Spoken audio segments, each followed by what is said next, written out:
Hello मित्रों, नमस्कार। मैं भरत सिंह फौजदार,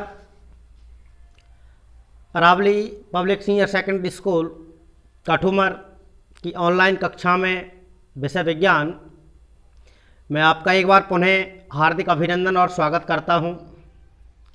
एक अनुरोध करता हूं कि जिस तरीके से वीडियो की कंटिन्यूटी बनी हुई है, ठीक उसी तरीके से आप भी रेगुलर देखते रहें वीडियो को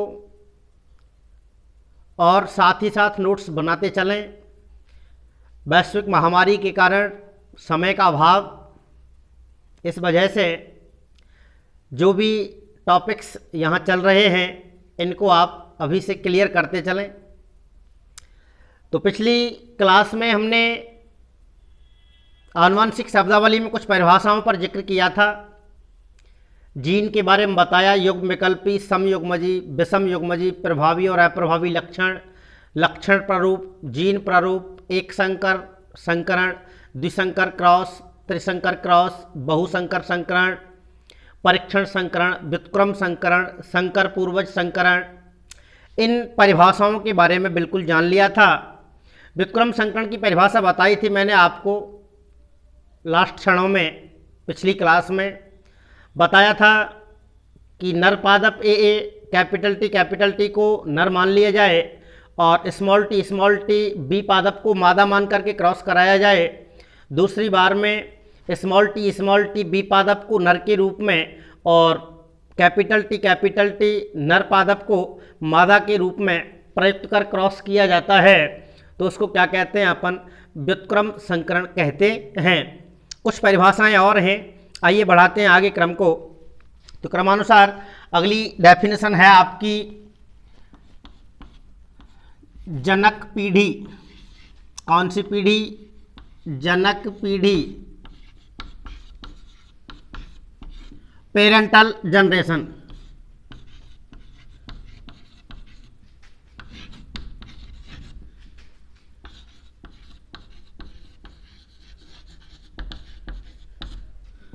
पेरेंटल जनरेशन या जनक पीढ़ी। देखिए क्या मतलब है जनक पीढ़ी से।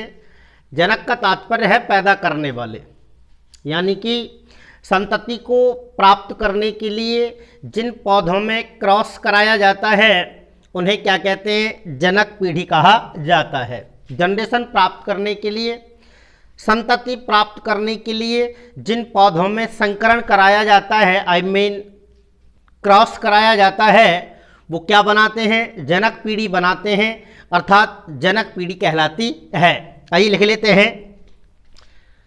संतति प्राप्त करने के लिए, संतति प्राप्त करने के लिए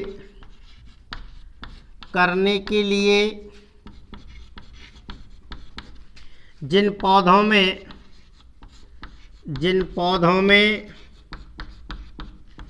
संकरण कराया जाता है, संकरण कराया जाता है, संकरण कराया जाता है, जनक पीढ़ी,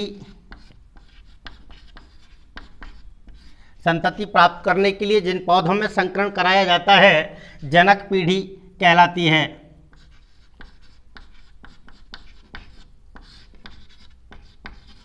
संतति प्राप्त करने के लिए जिन पौधों में संकरण कराया जाता है उन्हें क्या कहते हैं? जनक पीढ़ी कहा जाता है। वो जनक पीढ़ी कहलाती है, पेरेंटल जनरेशन कहलाती है। आइएगा नेक्स्ट डेफिनेशन, F1 पीढ़ी, first filial generation. First filial generation F1 पीढ़ी बिल्कुल सिंपल है। जनक पीढ़ी से प्राप्त पीढ़ी को क्या कहते हैं? F1 पीढ़ी कहा जाता है। जनक पीढ़ी से प्राप्त संतति को क्या कहते हैं? F1 पीढ़ी कहा जाता है। जनक पीढ़ी से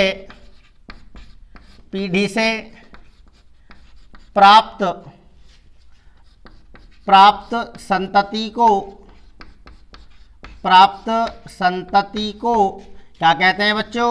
F1 पीढ़ी कहते हैं। क्या कहते हैं? F1 पीढ़ी कहते हैं। जनक पीढ़ी से प्राप्त संतति को क्या कहते हैं बच्चों? F1 पीढ़ी कहा जाता है। इसके बाद में आती है आपकी F2 पीढ़ी। F2 पीढ़ी सेकेंड फाइलियल जनरेशन। F1 पीढ़ी से प्राप्त संतति को क्या कहते हैं? F2 पीढ़ी कहा जाता है। F1 पीढ़ी से F1 पीढ़ी से प्राप्त संतति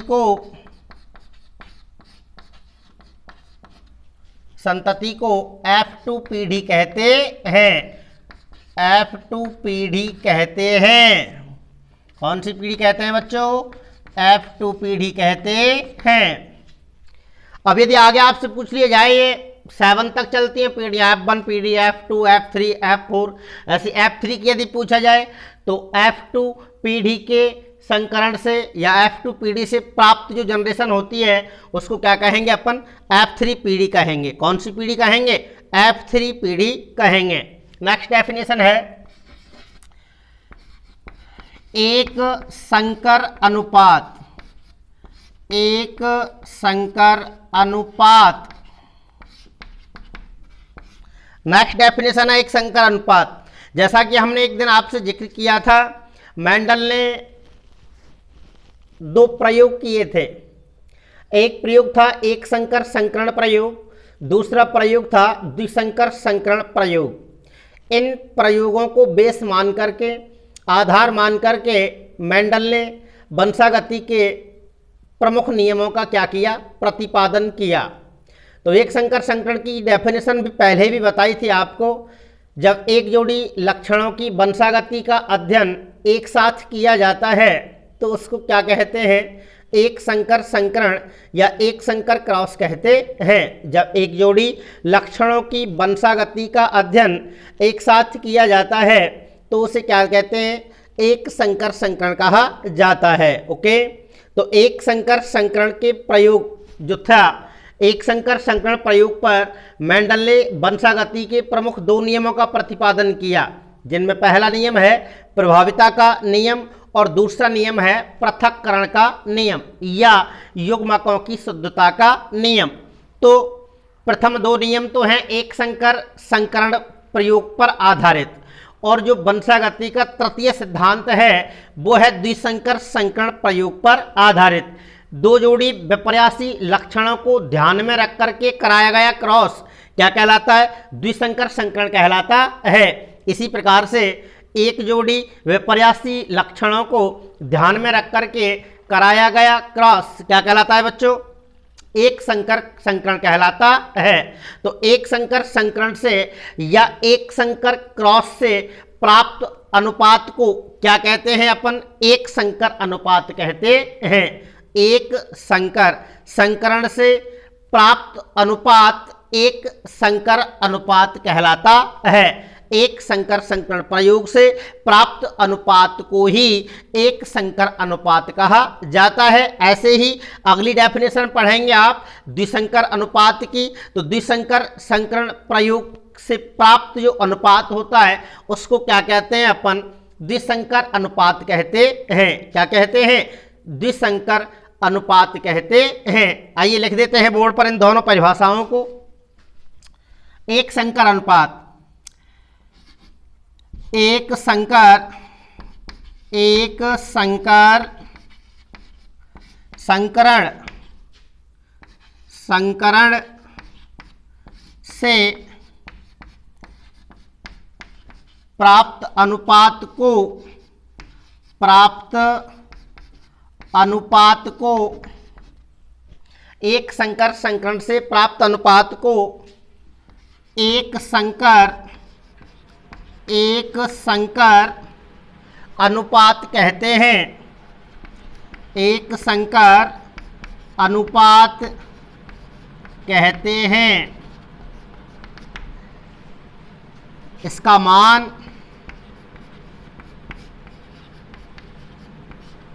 एक संकर अनुपात कहा जाता है। इसका जो मान होता है वो 1:3 होता है।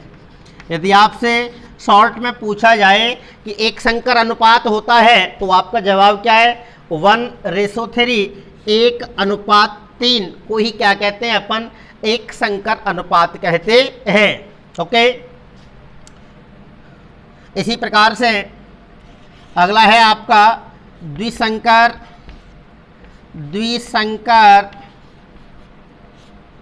अनुपात।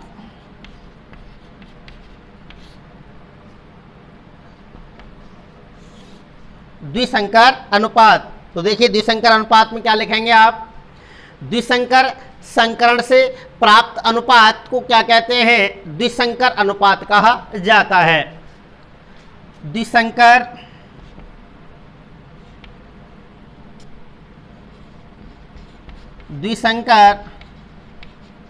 संकरण से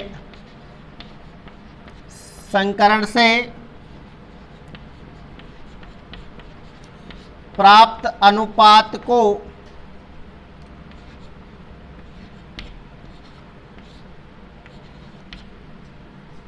ये 3:1 याद रखें, इसे आप उल्टा लिख दिया था मैंने। द्विसंकर संकरण से प्राप्त अनुपात को द्विसंकर अनुपात कहते हैं। क्या कहते हैं? द्विसंकर अनुपात कहते हैं। द्विसंकर अनुपात कहते हैं। इसका मान 9:3:3:1 होता है। ये वंशागति के तीसरे नियम में निकाल के बताएंगे हम ये अनुपात आपको 9:3:3:1, और ये अभी निकाल के बताएंगे आपको द्वितीय नियम में, पृथक्करण के नियम में, कि ये अनुपात कैसे निकलता है। ओके, तो ये डेफिनेशंस हैं प्रमुख, ये आपके माइंड में होनी चाहिए, याद होनी चाहिए। कोई सी भी कई कॉन्सेप्ट ऐसे बताए थे मैंने आपको इन परिभाषाओं में कि डिफरेंट करवा लेता है, तो डिफरेंट वाली सिचुएशन के लिए इनमें से कोई सी भी 2-2 परिभाषाओं के जॉइंट आपको परीक्षा में दिए जा सकते हैं।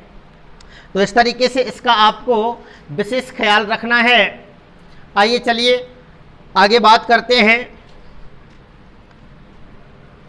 तो ये आनुवंशिक शब्दावली हुई आपकी इस तरीके से खत्म। अब पढ़ेंगे अपन वंशागति के नियम और उनकी करेंगे व्याख्या।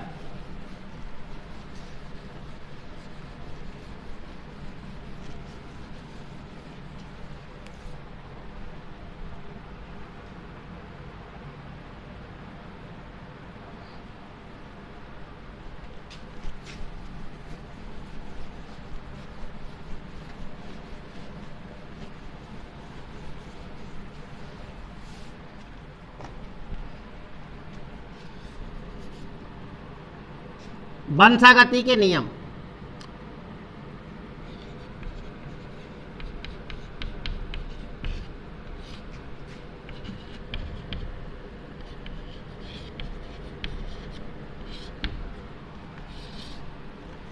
Rules of heredity. तो जैसा कि कई बार बताया जा चुका है आपके लिए, मेंडल ने वंशागति के सुप्रसिद्ध 3 नियमों का प्रतिपादन किया था। उनमें पहला नियम है, फर्स्ट रूल है प्रभाविता का नियम। प्रभाविता का नियम।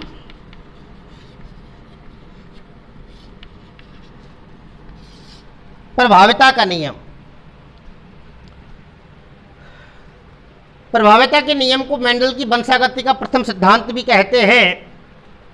पहला सिद्धांत कहलाता है, इस नियम के अनुसार जब समयुग्मजी पौधों में परस्पर क्रॉस कराया जाता है, संकरण कराया जाता है, तो उनमें से केवल एक ही लक्षण प्रकट होता है, अर्थात दूसरा लक्षण प्रकट नहीं हो पाता है। और ये आपको पता है कि जो लक्षण प्रकट होता है अपने आप को अभिव्यक्त करता है, प्रदर्शित करता है उसको क्या कहते हैं अपन?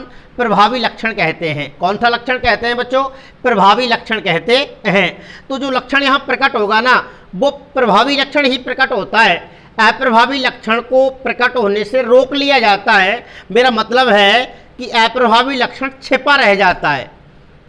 इसे मेंडल की प्रभाविता का नियम कहा जाता है। और आपको ये पहले बताया मैंने कि मेंडल की वंशागति का ये जो नियम है, ये एक संकरण प्रयोग के परिणामों पर क्या है? आधारित है।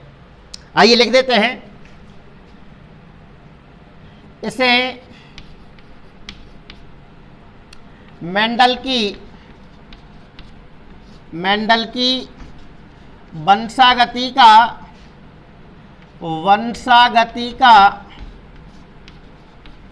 प्रथम सिद्धांत कहते हैं।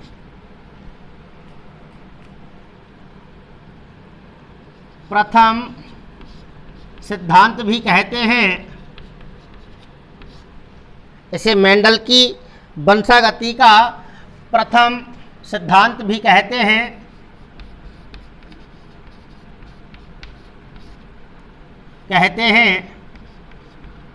यह नियम एक संकरण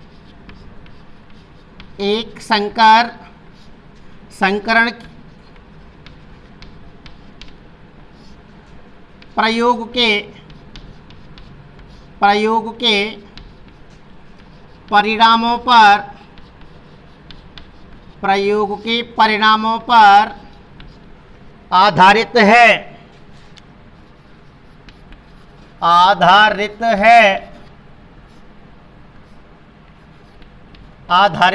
है। इसे मेंडल की वंशागति का प्रथम सिद्धांत भी कहते हैं। यह नियम एक संकरण प्रयोग के परिणामों पर आधारित है। इस नियम के अनुसार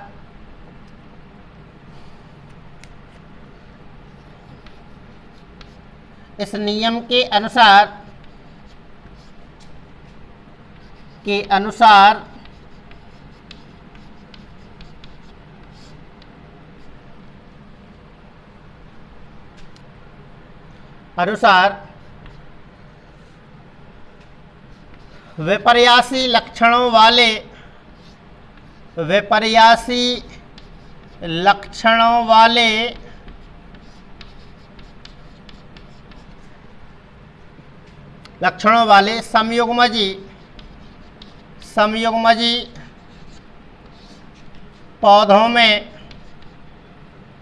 संयुग्मजी पौधों में क्रॉस कराया जाता है तो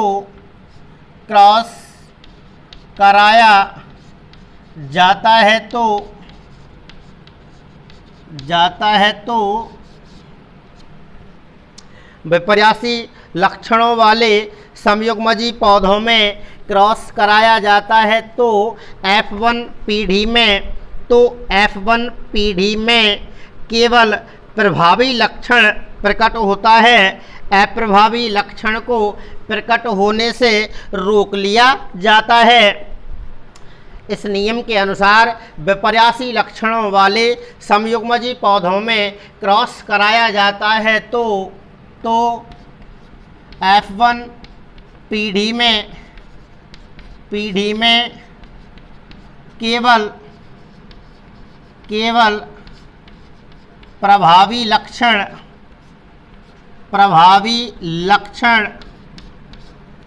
तो F1 पीढ़ी में केवल प्रभावी लक्षण अभिव्यक्त होता है।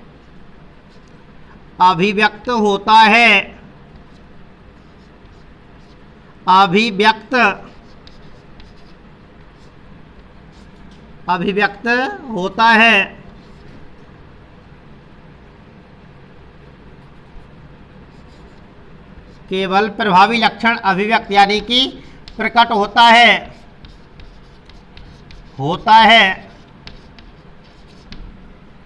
अप्रभावी लक्षण को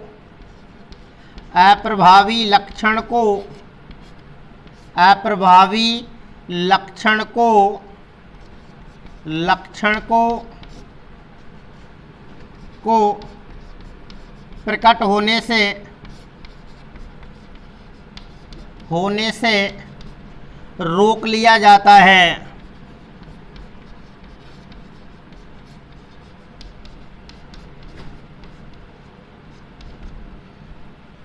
विपर्यासी लक्षणों वाले, या ऐसे कह सकते हो आप, विपर्यासी लक्षणों युक्त समयुग्मजी पौधों में क्रॉस कराया जाता है तो F1 पीढ़ी में केवल प्रभावी लक्षण अभिव्यक्त होता है, अप्रभावी लक्षण को प्रकट होने से रोक लिया जाता है। ओके, इनको याद करने की आवश्यकता है नहीं, क्योंकि ये बिल्कुल आपके माइंड में बैठ जाएंगी बातें। इसे मेंडल की वंशागति का प्रथम सिद्धांत भी कहते हैं।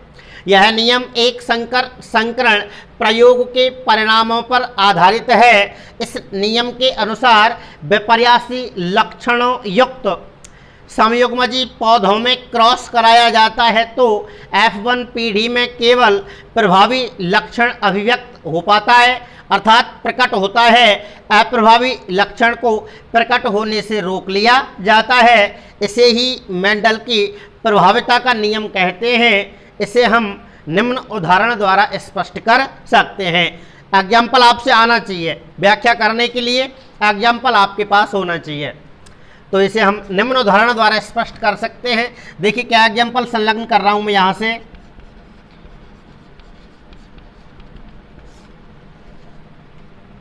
जब मटर के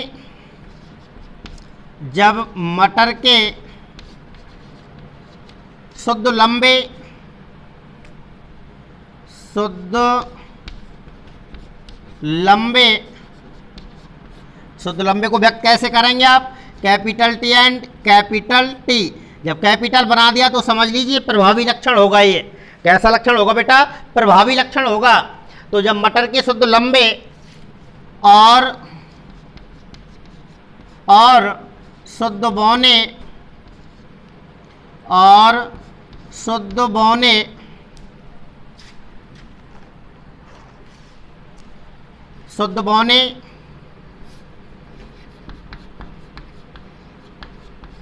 बोने का मतलब small T and small T. अब देखो ऊपर क्या लिख रहा है आपके पास? विपर्यासी लक्षणों युक्त, या वाले लिख दीजिए, एक ही बात है।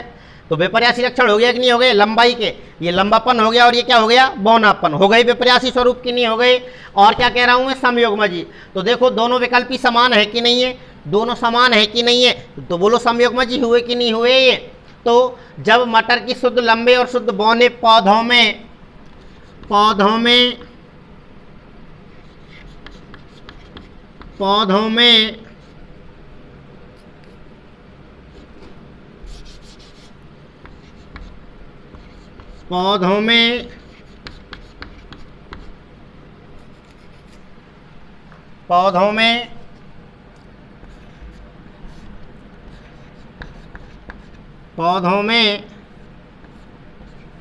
क्रॉस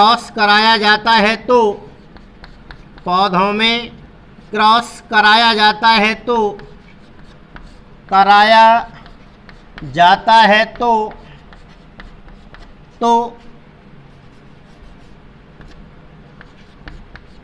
तो F1 पीढ़ी में सभी पौधे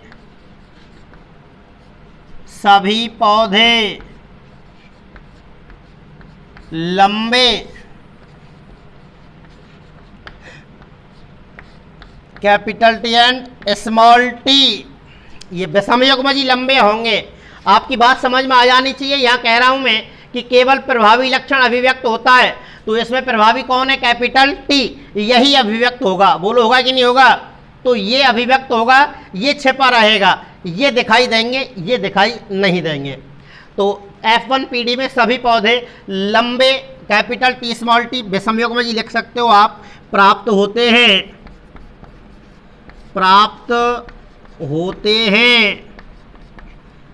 इसे हम निम्न आरेख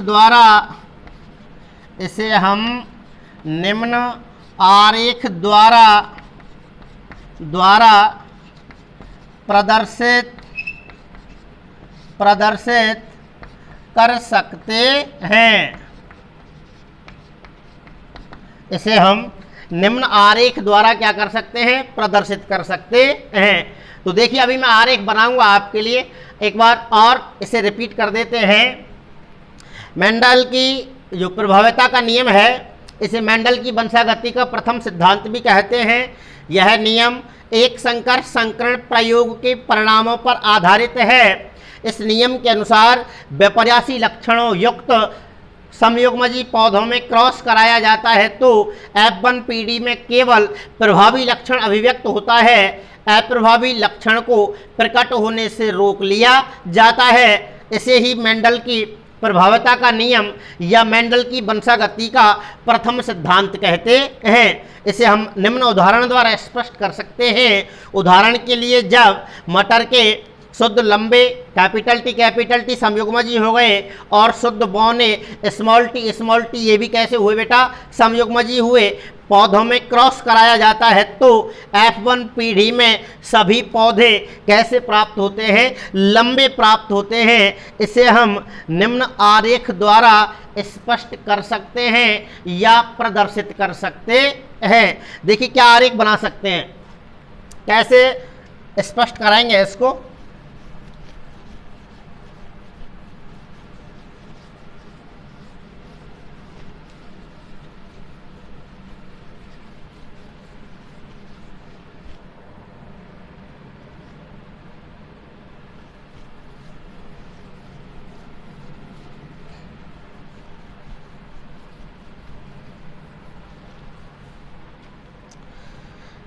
देखो यहां पे लिखो आप शुद्ध लंबे क्रॉस, यहां पे लिख दो आप शुद्ध बौने।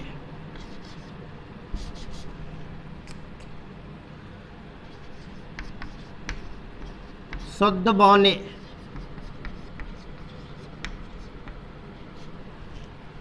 तो ये क्या होंगे देखिएगा, capital T and capital T, और ये इधर क्या होंगे, स्मॉल टी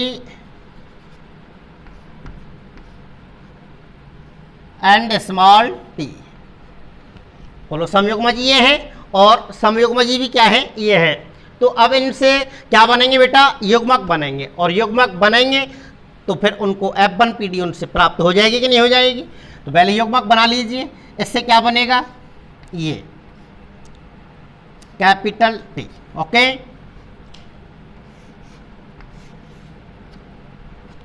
और इससे क्या बन जाएगा, स्मॉल टी। बोलो क्या बन जाएगा, small T.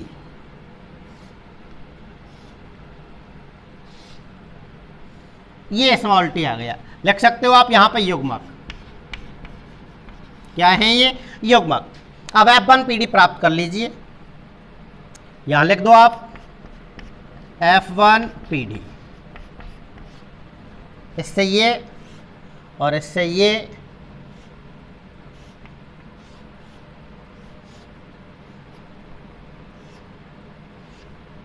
Capital T and small T, okay. तो सभी पौधे कैसे आए, लंबे। कैपिटल टी पहले आ रहा है कि नहीं आ रहा है, प्रभावी लक्षण पहले आ रहा है कि नहीं आ रहा है, तो ये वाला प्रकट होगा इस नियम के अकॉर्डिंग और ये वाला प्रकट नहीं होगा। तो सभी पौधे कैसे होंगे, लंबे। सभी पौधे लंबे, सभी पौधे लंबे। शुद्ध लंबे नहीं कह सकते इनको, संकर लंबे कहेंगे या कैसे कहेंगे, विषम युग्मजी लंबे कहते हैं। तो इस तरीके से F1 पीढ़ी में सभी 100% पौधे जो कैसे होते हैं, प्राप्त होते हैं, वो कैसे होते हैं, लंबे प्राप्त होते हैं। इसे मेंडल की प्रभाव्यता का नियम कहा जाता है, ओके। आइए देखिए आगे, इसके बाद में पढ़ेंगे अपन मेंडल की वंशागति का द्वितीय सिद्धांत। मेंडल की वंशागति का द्वितीय सिद्धांत या मेंडल की वंशागति का द्वितीय नियम। हाँ, तो ये सभी पौधे लंबे होंगे, आप यहाँ ऐसे लिख सकते हो, नीचे दिखाई नहीं दे रहा होगा आपको, यहाँ से सभी पौधे कैसे आएंगे, लंबे, ओके। चलिए आगे दूसरा नियम देखते हैं।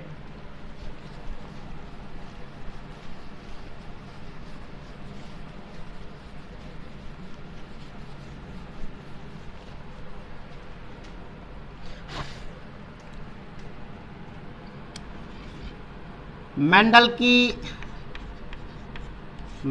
की वंशागति का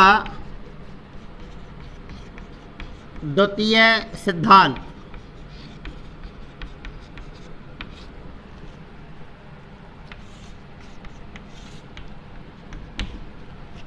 देखिए क्या है मेंडल की वंशागति का द्वितीय सिद्धांत। मेंडल की वंशागति गति के द्वितीय सिद्धांत को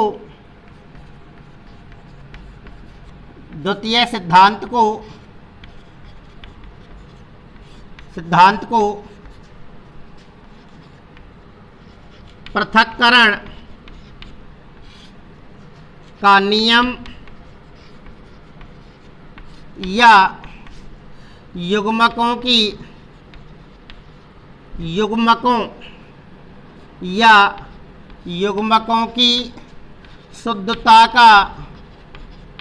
शुद्धता का नियम या विसंयोजन का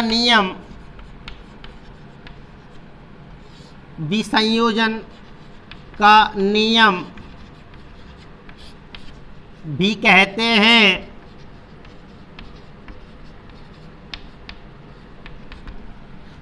मेंडल की वंशागति के द्वितीय सिद्धांत को पृथक्करण का नियम या युग्मकों की शुद्धता का नियम अर्थात विसंयोजन का नियम भी कहते हैं। यह नियम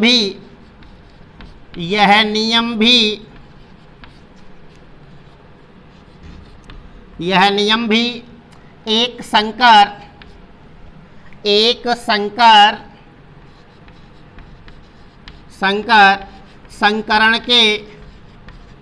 संकरण के परिणामों पर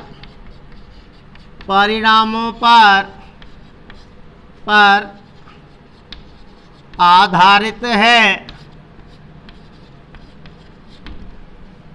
इस नियम के अनुसार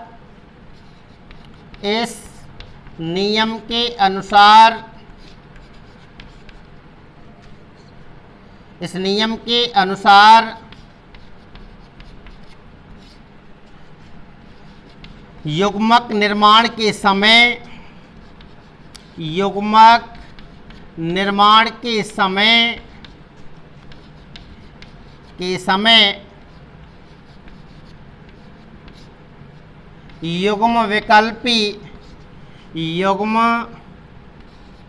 विकल्पी अलग हो जाते हैं।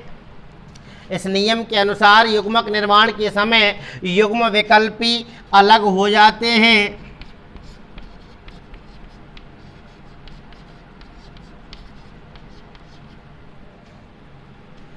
इस नियम के अनुसार युग्मक निर्माण के समय युग्म विकल्पी अलग हो जाते हैं। इसी कारण इसे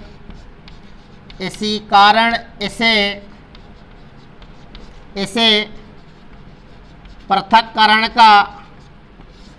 का नियम कहते हैं। पृथक्करण का नियम कहते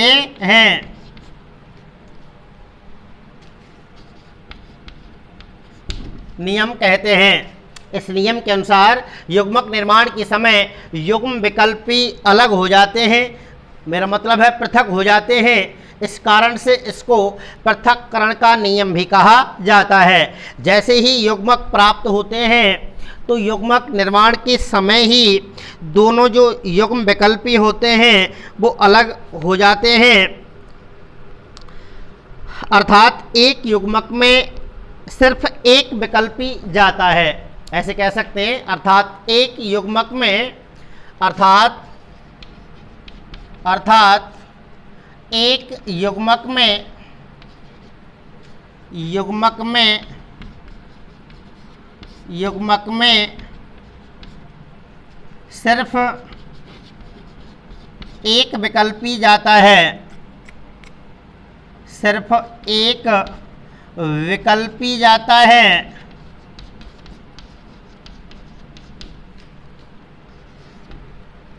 जब ये अलग हो जाएंगे युग्म विकल्पी, तो एक युग्मक में केवल कितने विकल्पी पहुंचेंगे? एक विकल्पी पहुंचेंगे। इसलिए इसे पृथक्करण का नियम भी कहा जाता है। और ये युग्मक जो होते हैं वो किसी भी लक्षण के लिए क्या होते हैं? शुद्ध होते हैं। ये युग्मक जो होते हैं वो किसी भी लक्षण के लिए हमेशा शुद्ध होते हैं। युग्मक किसी भी लक्षण के लिए युग्मक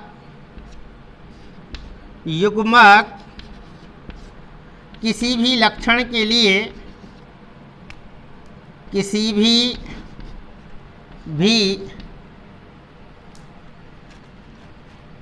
लक्षण के लिए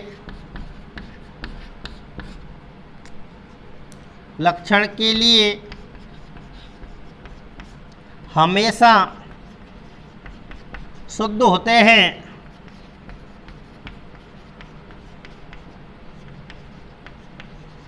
इसी कारण इसे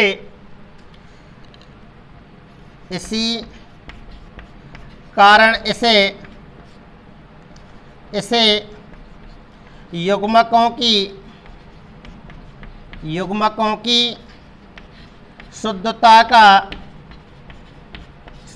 का नियम भी कहते हैं। ओके, तो मेंडल की वंशागति का यह है द्वितीय सिद्धांत, जिसे पृथक्करण का नियम या युग्मकों की शुद्धता का नियम या वंशागति का द्वितीय सिद्धांत के रूप में भी अपन क्या है जानते हैं। ये नियम भी एक संकर, जैसे कि प्रभाविता का नियम एक संकर संकरण प्रयोग के ही परिणामों पर आधारित था, ठीक उसी प्रकार से वंशागति का द्वितीय सिद्धांत भी एक संकर संकरण प्रयोग के परिणामों पर क्या है? आधारित है। यह नियम भी एक संकर संकरण के परिणामों पर आधारित है। इस नियम के अनुसार युग्मक निर्माण के समय लिख दीजिए दोनों युग्म विकल्पी अलग हो जाते हैं, यानी कि पृथक हो जाते हैं। इसी कारण इसे पृथक्करण का नियम भी कहते हैं। अर्थात एक युग्मक में केवल कितने विकल्पी जाते हैं? एक विकल्पी जाता है। और युग्मक किसी भी लक्षण के लिए हमेशा क्या होते हैं? ये शुद्ध होते हैं। अर्थात यहाँ से शुद्ध जनरेशन प्राप्त होगी, जैसे कैपिटल टी शुद्ध लंबा, स्मॉल टी शुद्ध बौना। इस कारण से इसे शुद्धता का नियम भी कहा जाता है। अब आवश्यकता है इसको एक्सप्लेन करने की। एक एग्जाम्पल द्वारा ऐसे प्रश्न पूछा जाएगा आपसे कि पृथक्करण के नियम को उदाहरण सहित स्पष्ट कीजिए। तो परिभाषित आपके लिए किया गया है। उदाहरण के लिए वही लाएंगे F1 PD से ही वही प्रयोग, वही एग्जाम्पल। जब मटर की शुद्ध लंबे और शुद्ध बौने पौधों में क्रॉस कराया जाता है तो F1 PD में सारे प्लांट्स कैसे प्राप्त हुए थे? अपन को लंबे प्राप्त हुए थे। अब इनमें ही क्रॉस कराने से अपन कौन सी पीढ़ी प्राप्त करेंगे? F2 पीढ़ी प्राप्त करेंगे। और उसके बारे में अपन उसके बाद विवेचना करेंगे, जीनोटाइप और फिनोटाइप भी निकाल के आपको बताएंगे नेक्स्ट क्लास में। आज के लिए यही पर्याप्त। Thank you all watching this video.